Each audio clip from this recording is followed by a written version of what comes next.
সুন্দর জঙ্গলে পিঙ্কি আর বাবলু নামে দুইটি পাখি বাস করত। দুইজন খুবই ভালো বন্ধু ছিল। প্রতিদিন দুই বন্ধু একসাথে খাবার খুঁজতে বের হতো। দুইজনের মধ্যে সব ক্ষেত্রেই মিল ছিল। পিঙ্কি আর বাবলু খাবার খুঁজছিল। তখন আমি একটি দানা পেয়ে গেছি। তাহলে তুমি বাসার দিকে যাও, আমি খাবার খুঁজে নিয়ে আসছি। না ভাই, এখনো তোমার খাবার তো পাওনি, আমরা একসাথে বাসায় ফিরব। পিঙ্কির কথায় বাবলু অনেক খুশি হয়। একসাথে খাবার খুঁজতে থাকে। অনেক খোঁজার পর ও বাবলুর জন্য পাওয়া যায় না। পিঙ্কি, আমরা দুজনেই তো ক্লান্ত হয়ে গেছি, কিন্তু আমাদের জন্য এখনো তো খাবার পাওয়া যায়নি। তাতে কি হয়েছে ভাই, তুমি চিন্তা করো না, আজকের জন্য তুমি আমার খাবার নিয়ে নাও। না ভাই, তুমি বলেছো এই অনেক। না ভাই, আমরা এই খাবারটি ভাগ করে খাই, তাহলে আমাদের বন্ধুত্ব আরো বাড়বে। তখন বাবলু বলে, আমি খুবই খুশি, কেননা আমি তোমার মতন বন্ধু পেয়েছি। আরে বাবলু ভাই, এতে খুশি হওয়ার কি বিষয় আছে, এটা তো বন্ধুর দায়িত্ব।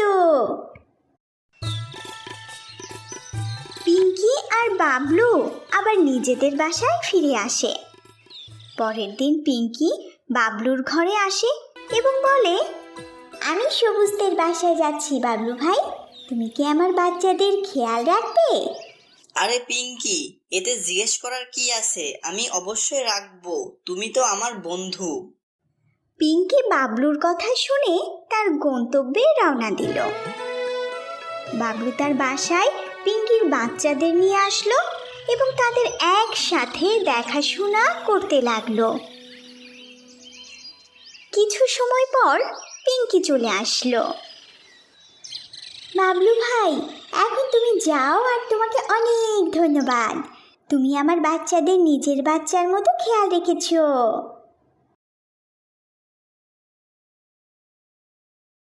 কিছুদিন পর পিঙ্কি বাবলুর বাসায় আসলো এবং বলল, পিঙ্কি, আমার কিছু কাজের জন্য বাইরে যেতে হবে, তুমি কি আমার রাজুর খেয়াল রাখবে?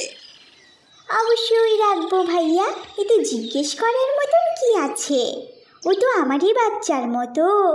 তুমি আমার বাচ্চার খেয়াল রেখেছিলে, তাই আমারও কর্তব্য তোমার বাচ্চার খেয়াল রাখা। পিঙ্কি তার বাচ্চাদের সাথে রাজুকেও তার বাসায় রাখে। তার বাসায় কিছু খাবার ছিল, কিন্তু সেই খাবারগুলো মাটিতে পড়ে যায়। পিঙ্কি পড়ে যাওয়া খাবার তোলার জন্য নিচে যায়। তখনকার বাচ্চাগুলো খেলতে থাকে। খেলতে খেলতে রাজু বাসা থেকে পড়ে যায়। রাজু মাটিতে পড়ে মারা যায়। পিঙ্কি এসব দেখে খুবই হতভম্ব হয়ে যায় এবং বলে, রাজু তো নিচে পড়ে গেছে, আর সে তো উঠছেও না। কিছু সময় পরে যখন বাবলু ফিরে এসে দেখে তার বাচ্চা মাটিতে পড়ে আছে এবং মারা গেছে, তখন সে পিঙ্কিকে বলে, পিঙ্কি, এ কি হয়েছে, তুমি আমার বাচ্চার খেয়াল রাখোনি, ও উঠছে না। আমি আমি তোমার ভরসায় আমার বাচ্চাকে রেখে গিয়েছিলাম, তুমি এটা ঠিক করনি। না বাবলু ভাই, এটা আমার কোনো দোষ নেই, হাওয়া খুব জোরে বইছিল বাবলু ভাই, এ কারণে খাবার মাটিতে পড়ে গিয়েছিল। আমি খাবার নিতে নিচে এসেছিলাম, আমি কি করে জানবো রাজু নিচে পড়ে যাবে? সব তোমার দোষ পিঙ্কি, তোমার দানা ওঠানোর জন্য নিচেই আসার কোনো প্রয়োজন ছিল না। আজ থেকে তোমার আমার বন্ধুত্ব শেষ। এটা কি বলছো বাবলু ভাই, আমাদের বন্ধুত্ব অনেক পুরানো। থামো পিঙ্কি, তুমি আমার সাথে ঠিক করনি। এখন থেকে আমি আর তোমার সাথে কথা বলতে চাচ্ছি না। তুমি আমার রাজুকে মেরে ফেলেছো, এখন থেকে তুমি আমার কাছে আর আসবে না। বাবলু অনেক রেগে যায় এবং সেখান থেকে চলে যায়। তখন পিঙ্কি নিজের কাজের জন্য খুবই লজ্জিত হয়। বাবলু ভাই ঠিকই বলেছিল, আমার খাবার তোলার জন্য নিচে আসা উচিত হয়নি। পিঙ্কি খুবই উদাস হয়ে থাকে। কিছুদিন পর পিঙ্কি বাবলুর বাসায় আসে। পিঙ্কি বাবলুর কাছে ক্ষমা প্রার্থনা করে, কিন্তু বাবলু তাকে মাফ করে না। বাবলু ভাই, আমি জানি তোমার দুঃখ অনেক বড়, আমি তোমার সাথে ঠিক করিনি, আমাকে মাফ করে দাও। তুমি বিশ্বাস করো, এতে আমার কোনো দোষ ছিল না। আমি কিছু জানি না পিঙ্কি, আমাকে বারবার এখানে জ্বালাতে আসবে না, আমি কোনোভাবেই তোমাকে মাফ করতে পারবো না। এরপর পিঙ্কি ওখান থেকে চলে আসে।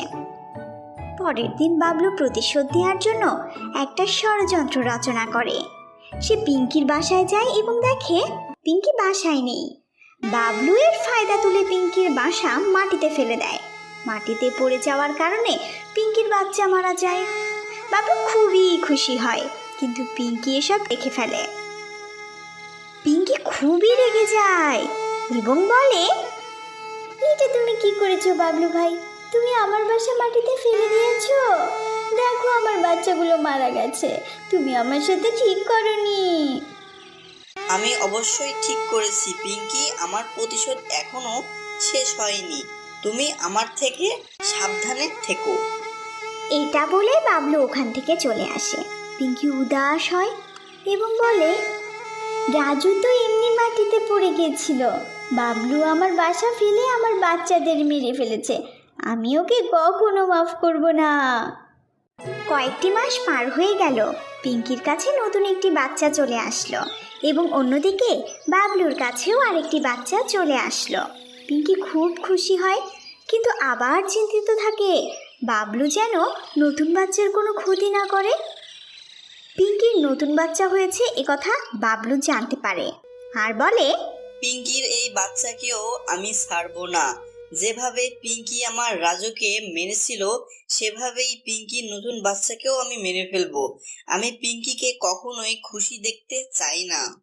পিঙ্কি তার বাচ্চার নাম পিকু রাখে। তারপর বাবলু চিলের কাছে যায় এবং বলে, চিল ভাই, তোমাকে দেখে তো অনেক ক্ষুধার্ত লাগছে, তোমার জন্য একটা খাবারের সন্ধান এনেছি। তুমি আমার জন্য খাবারের সন্ধান করে এনেছো? হ্যাঁ, খাবার কিন্তু যেন তেন খাবার নয়, কষি বাচ্চার মাংস। কচি বাচ্চার মাংস কতদিন খাইনি, চলো চলো এখনই শিকার করব। আমি কচি বাচ্চার মাংস খেতে খুব ভালোবাসি। পিঙ্কি বাবলুর উপর নজর রাখে এবং বাবলু আর চিল মধ্যে হওয়া কথা সে সব জানতে পারে।